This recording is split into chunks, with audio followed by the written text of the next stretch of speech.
Hello! Long time no see.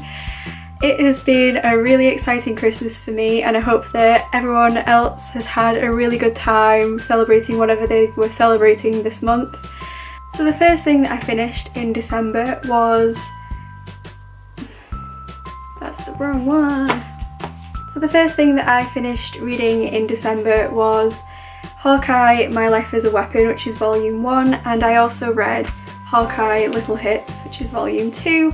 These are both by Matt Fraction and a bunch of illustrators, and I've given both of them 5 out of 5 stars. It's one of my favourite things that I've read this year. Clint Barton, aka Hawkeye from the Avengers, is the main character, and he's so weirdly relatable. He's just sort of an average guy who just happens to be an excellent marksman and is part of a superhero team, and that's kind of what this is really about.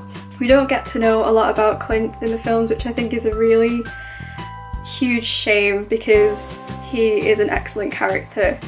And also in this there is another character called Kate Bishop who is a young Avenger, and she's like the young Hawkeye, and she is just fantastic. I love the kind of dynamic that they have between them as well. I think it's really funny, really entertaining. It's quite light in the first volume, so if you want like a quick, light, easy, fun read, then definitely check this one out. Little Hits gets a little bit more deep and starts to uncover some, darker sides to Clint's life and things like that. So it's not quite as light and fluffy as this one, but it's still excellent, and I definitely recommend it to anyone who is a fan of superheroes. I love them. After reading those, I had a huge gap in the middle of December where I just didn't have time to read anything, because first of all I had presentation and essays to do, and then second of all I had Christmas. So as soon as Christmas was over, I decided to buy Burial Rites by Hannah Kent. So this book is actually about a woman called Agnes, who was the last person to be executed in Iceland for committing murder. The thing that struck me the most about this book was, first of all, the setting, which is obviously Iceland. The way she describes Iceland makes it feel so tangible. It's absolutely stunning. Another thing that I loved about this book was the ambiguity surrounding Agnes as a character.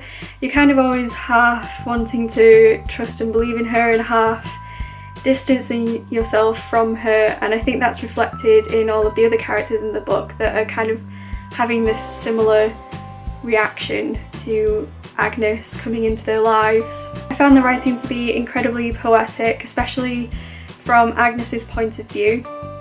There were times when I thought it was getting a little bit melodramatic, but on the whole I really loved it and thought that the writing was stunning. The symbolism it kind of has this mythological, ethereal, elemental feeling to it.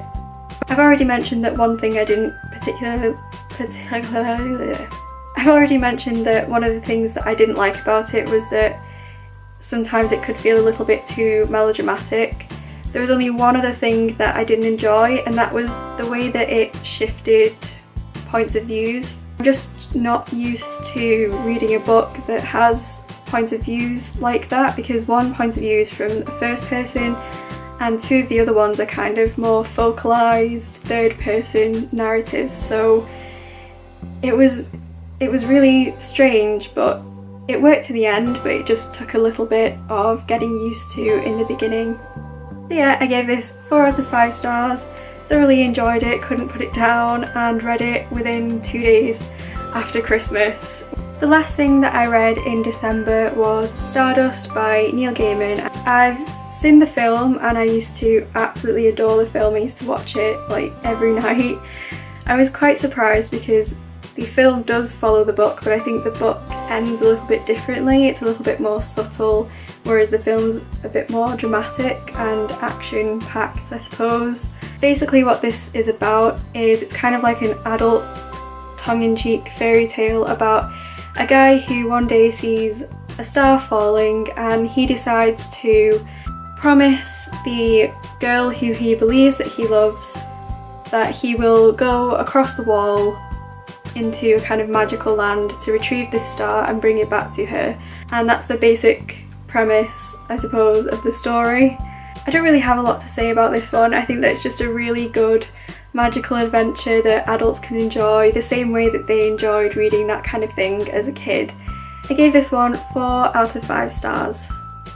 So those are all of the books that I read in December. I'm slowly making my way through A Dance with Dragons by George R.R. Martin. I'm finding it really difficult. It's a slow process, which is a shame because I enjoyed A Feast for Crows so much. I'm also slowly making my way through Jane Eyre by Charlotte Bronte, and I am absolutely loving this book, which I was really surprised about because I don't have the best relationship with older classics. I'm also reading Dash and Lily's Book of Dares by Rachel Cohen and David Levithan, and I'm not enjoying it as much as I expected to, but more on that next month probably. And that's the end of my December wrap up. I hope you all have a really good new year, and I hope that you have a really good 2015 reading year as well. I think my next video is going to be 2015 reading goals or the 2014 tag, so look out for that. And thank you so much for watching. Like, comment, subscribe if you want to, and I'll see you next time. Bye!